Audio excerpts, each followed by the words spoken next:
Pertama, tata cara, tata krama adab untuk berdoa, membaca bismillah. Kullu amrin dibalin la yubda'u bi bismillah fahuwa aqta.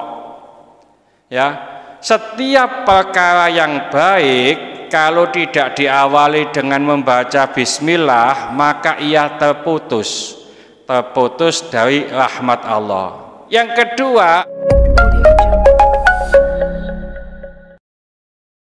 Assalamualaikum warahmatullahi wabarakatuh. Bismillahirrahmanirrahim. Wa an Fadalah bin Ubaidin radhiyallahu anhu qala, dari Fadalah bin Ubaid, mudah-mudahan Allah meridhoinya, ia berkata, sami'a Rasulullah sallallahu alaihi wasallam rajulan.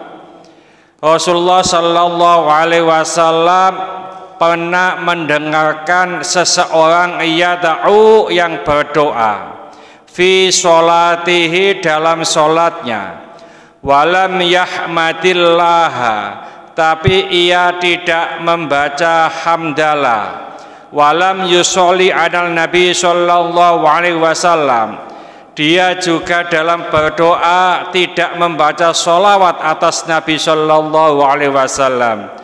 Faqala, maka Nabi bersabda, ajilah hada, orang ini tergesa-gesa dalam berdoa. Tsumma da'ahu, kemudian beliau Rasulullah sallallahu alaihi wasallam memanggilnya. Faqala, lalu Rasulullah bersabda, idza shalla ahadukum, apabila salah seorang di antara kamu salat, falyabda' bitahmidi, maka hendaknya memulainya dengan memuji siapa? Rabbihi, kepada Tuhannya, watsana'i alaihi, dan mengagungkan atasnya. Tsumma yusolli ala nabi sallallahu alaihi wasallam, kemudian ia membaca sholawat atas Nabi sallallahu alaihi wasallam. Tsumma yad'u, kemudian berdoalah bima syaa, dengan apa yang ia kehendaki. Rawahu Ahmad wa thalathatu, diriwayatkan oleh Imam Ahmad dan 3 imam. Wa shahhahahu Tirmidzi, dan disahihkan Imam Tirmidzi, wa Ibnu Hibban wal Hakim, termasuk Ibnu Hibban dan Hakim. Ini salah satu tata cara, tata krama adab untuk berdoa. Ada orang yang berdoa ini, kata Rasulullah, ngong doane ae gak atik maca alhamdulillah, gak atik maca sholawat. Termasuk orang ini tergesa-gesa dalam berdoa. Oleh karena itu Rasulullah menyampaikan, kalau berdoa awalilah dengan hamdalah, lalu baca sholawat. Itu dulu pernah saya sampaikan. Saya ulangi lagi supaya faham. Pertama, tata cara, tata krama adab untuk berdoa, membaca bismillah. Kullu amrin dibalin la yubda'u bi bismillah fahuwa aqta. Ya, setiap perkara yang baik kalau tidak diawali dengan membaca bismillah, maka ia terputus dari rahmat Allah. Perkara yang baik, perkara yang jelek tidak boleh pakai bismillah. Aku ape nyolong, bismillahirrahmanirrahim, tak colong, ini tidak boleh. Ya, baik berdoa ini bismillah. Yang kedua, memuji Allah, alhamdulillah. Jadi bismillahirrahmanirrahim, alhamdulillahirabbil alamin. Ini syarat yang kedua. Yang ketiga, dibacakan sholawat sesuai dengan hadis ini. Ada hadis lain riwayat Tirmidzi, barang siapa yang berdoa tidak dibacakan sholawat, doanya ini masih mu'allaq, masih tergantung, tidak nyampe kepada Allah. Sering saya sampaikan kalau dulu kita nulis surat kepada pacar kita, karena nggak punya HP Pak, ya, si nulis pakai surat kepada pacar, alamatnya jelas, nggak akan nyampe kalau surat itu tidak dikasih perangko. Nah perangko ini sholawat. Kita ngirim WA, saya ngirim ke Pak Yusuf WA, ngono gak ono datae Pak. Yo gak masuk sik bundel tok wae. Apa gak masuk wong gak ono datae. Ya. Kirim SMS yo gak iso nyambung soalnya gak ono pulsae. Nah, pulsa, data, bangku ini adalah sholawat. Bismillahirrahmanirrahim. Alhamdulillahirabbil alamin. Allahumma sholli ala sayyidina Muhammad wa ala ali sayyidina Muhammad. Donga dhuwit ya Allah, dhuwit ya Allah. Ya. Jadi dungane diawali gitu. Ya. Masalah dhuwit itu kan enggak apa-apa. Masa ana bojo enggak apa-apa. Nek atik ndonga abimane ya Allah. Ojo get-get, bojo ketok. Ulek-ulek dok boy cepok apa Mas gitu nanti ya. Jadi itu doa. Lalu kita juga tahu adab-adab doa yang lain, menghadap ke kiblat ya. Jadi ndonga menghadap kemana saja boleh, kecuali kalau imam itu boleh doa menghadap ke kanan. Ya, jadi belah kanan itu kita lihat di kitab Al-Majmu' Syarah Al-Muhadzab oleh Imam Nawawi. Jadi imam itu disunahkan untuk menghadap ke kanan, sampai berdoa pun boleh. Ya. Nah, menengadahkan tangan yang kemarin sudah kita sampaikan. Jadi ini berdoa. Lalu mengusapkan ke wajah setelahnya. Di beberapa hadis disampaikan Allah ini malu. Ya ini di terakhir sini ada.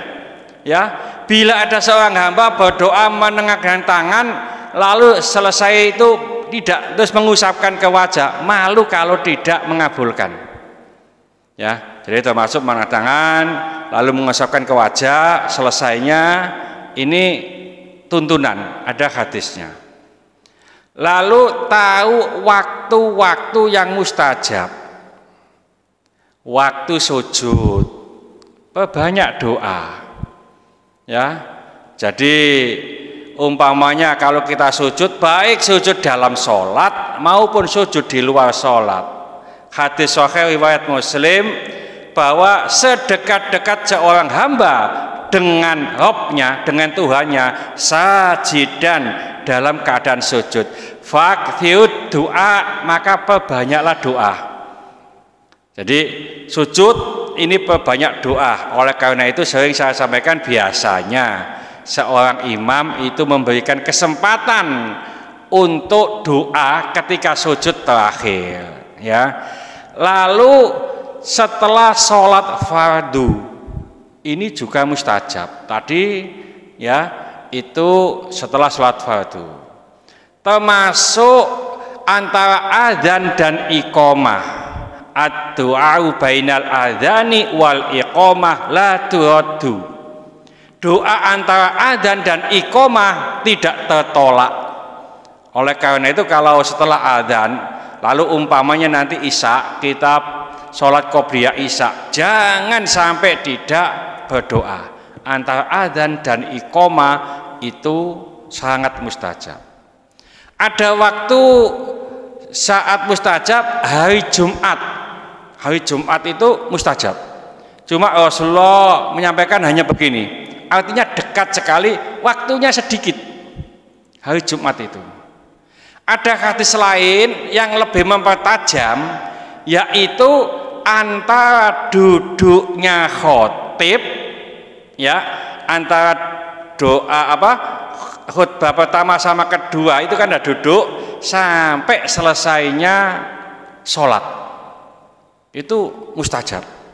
Nah cuma biasanya itu kesulitan karena apa? Setelah kita itu ada khutbah kedua, terus sholat, itu kan nggak bisa doa.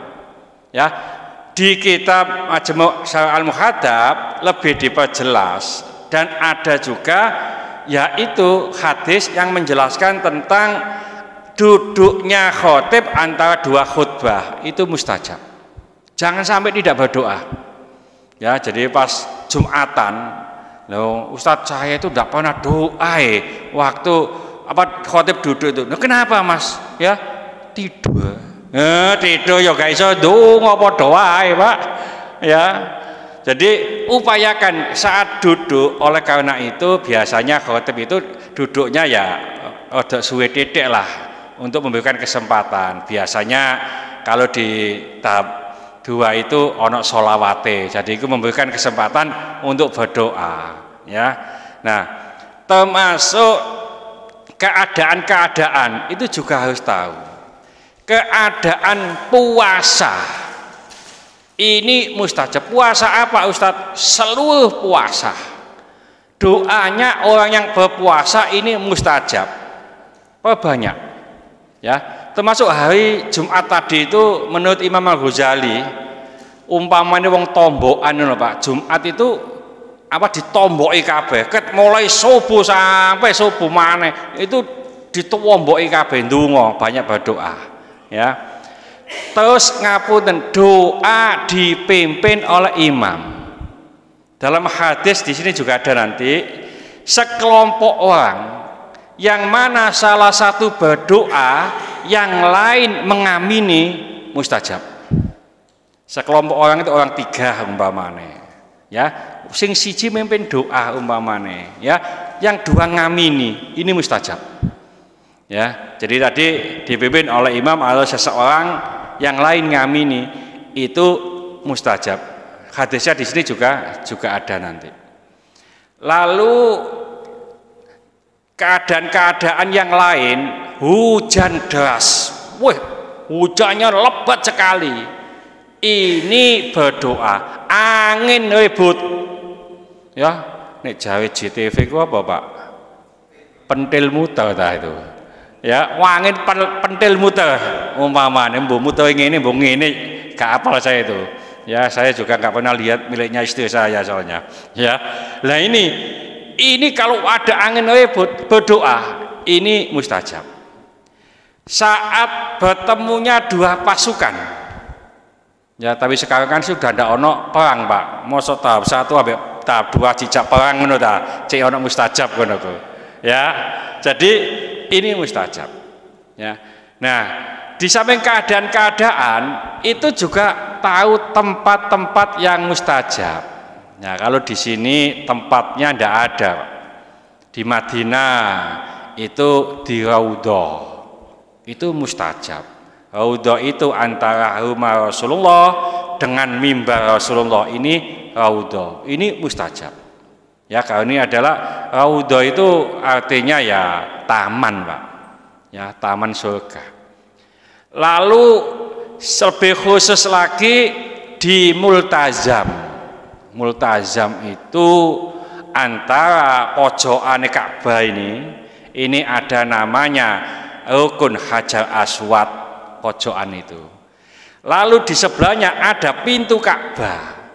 Antara pintu Ka'bah sama pojokan Hajar Aswad ini, Rukun Hajar Aswad ini sekitar 1 meter atau 1,5 meter. Ini namanya multazam. Itu berdoa, biasanya Rasulullah kalau berdoa itu ditempelkan pipinya di Ka'bah ini. Ya, dicoba aja. Kalau nggak bisa, dari kejauhan menghadap multazam. Alhamdulillah. Ya, mayoritas masjid yang ada di Indonesia itu lurus dengan multazam. Ya, jadi kalau nggak percaya, musola ini di titik tengah ada Google Earth. Ya, ini Pak Yusuf sing ngapal ini. Lalu diruler, ditarik, digaris dengan Ka'bah. Insya Allah lurus dengan multazam. Ya, di Hijr Ismail, di Makom Ibrahim, ini tempat-tempat yang mustajab di sekitaran Ka'bah, di sekitaran Masjidil Haram ini tempat mustajab. Terus ada lagi tempat dan waktu yang tertentu, yaitu di Padang Arafah ketika tanggal 9 Dzulhijjah. Waktunya setelah lengser matahari atau setelah zuhur sampai maghrib, itu mustajab. Nih saiki Pak sampai nang Arafah sana sama dengan sini, dungane sama. Ya, tapi kalau tanggal 9 Dzulhijjah hari Arafah setelah zuhur sampai maghrib itu mustajab. Oleh karena itu ngapunten, BE nanti ada yang berangkat haji, Pak. Upayakan doa di sana diamini di tempat kita. Contoh umpamanya kita ngadakan acara umpamanya. Di sana berdoa jam 4. Di sini jam 8. 4 sore itu masih mustajab. Ada yang kumpul di rumah umpamanya acara gitu ya, didoakannya Nah, cara ndungane ditulis Pak, ya Allah mudah-mudahan keluarga saya, tetangga saya yang saat ini berkumpul di rumah saya begini, diamini Pak. Ya, diamini di rumah enggak apa-apa. Karena doanya di sana mustajab. Jadi ini salah satu cara supaya doa ini kita didengar oleh Allah karena sesuai dengan adab tata krama. Nih hanya sekadar doa begitu saja ya nggak pas Pak. Terus doanya jangan sampai tergesa-gesa. Kata Rasulullah dalam hadis yang lain, orang yang berdoa tergesa-gesa itu maksudnya bukan begitu. Tergesa-gesa itu adalah aku wis ndonga kok sik gaji kabulno. Itu tergesa-gesa, Pak. Dalam riwayat yang lain, Allah ini mengembalikan doa kita itu ada tiga bentuk. Ya, pertama, cespleng artinya dikasih di dunia. Contoh, dulu Pak Yusuf itu pernah kontrak. Ya, saya dulu kontrak atau kos itu 8 tahun. Terus ndonga. Ya Allah mudah-mudahan saya dikasih rumah ya Allah. Nah, ndongane biyen, Pak. 8 tahun baru dikasih Allah. Itu namanya cespleng artinya langsung dikasih di dunia. Njaluk oma jikei mobil, tapi di dunia, ya. Yang kedua, itu dikembalikan Allah, tidak dikabulkan di dunia, tapi dikembalikan dalam rangka menambah pundi-pundi pahala. Jadi doa kita itu tidak dikabulkan di dunia, tapi catatan nanti ini pahalanya banyak. Sampai ada orang yang heran, iki pahala opo sakmene kae iki, padahal saya tidak melakukan. Ini pahala doa kita. Ya. Yang ketiga yaitu pelebur dosa. Ya, jadi nggak jadi pahala, nggak dikasih di dunia, dosa-dosa kita tuh hilang karena doa-doa kita. Jadi oleh karena itu ud'uni astajib lakum. Berdoalah kepadaku kata Allah, pasti akan aku kabulkan. Nah, kabulkannya ini itu sesuai dengan kehendak Allah, kapan dan dalam bentuk apa, itu kehendak Allah. Ojo njaluk umpamane aku njaluk mobil kok dikai omah, apa tergantung Gusti Allah, Pak. Ya, jadi doa itu kalau dikembalikan atau cespleng atau mendapatkan di dunia itu sesuai dengan kehendak Allah, berupa apa, waktunya kapan. Ya, Nabi Ibrahim itu Pak di Quran ndongae masalah negeri Arab. Negeri Arab mudah-mudahan aman sentosa, banyak buah-buahan. Itu doanya Nabi Ibrahim. Ket zaman Gestapo lah saya wingi Pak. Ya, zaman gak enak. itu loh 300 atau 250 tahun yang lalu itu baru Mekah itu aman, Mekah itu banyak buah-buahan. Ya. Sekarang kita lihat, nduk Mekah itu gono wit-witan apel, Pak. Tapi di sana banyak apel. Ya. Di sana ndak ada yang namanya pohon jeruk, sana banyak jeruk. Cuma ngapunten, tak delok ku gak ono lho, Pak. Juwet ambek keles. Iku gak tumun nduk kono aku. Aku ndelek keles gak ono nduk kene ku. Wite wis gak ono, wohe gak ono. Si enak nduk Indonesia, Pak. Keles iku ya enak ya. Jadi oleh karena itu kita tetap berdoa. Masih koyok-koyoke gaji kabulno. Mudah-mudahan sedikit ini dibarengi hidayah dari Allah Subhanahu wa taala. Mudah-mudahan segala hajat kita dikabulkan Allah, segala kesulitan kita dibantu oleh Allah. Mudah-mudahan anak-anak kita menjadi anak soleh solehah, taat kepada Allah, patuh dan nurut kepada kedua orang tua. Ilmu kasih keturunan, mudah-mudahan Allah keturunan yang soleh solehah. Ilmu kasih jodoh, mudah-mudahan Allah jodoh yang soleh solehah. Mudah-mudahan di antara kita, keluarga kita, handetolan kita, tetangga-tetangga kita yang saat ini sedang sakit, baik di rumah sakit, baik di kediaman, mudah-mudahan Allah mengangkat penyakitnya, menyembuhkan penyakitnya, dan mudah-mudahan Allah memberikan kesabaran kepada yang sakit, dan dengan kesabaran ini mudah-mudahan Allah mengangkat seluruh dosa-dosanya, dan mudah-mudahan Allah mengampuni dosa-dosanya orang yang mendolimi kita. Al-Fatihah. Bismillahirrahmanirrahim. Wal asri innal insana lafi khusrin illa alladziina amanu wa 'amilus sholihati wa tawashaw bil haqqi wa tawashaw bis sabr.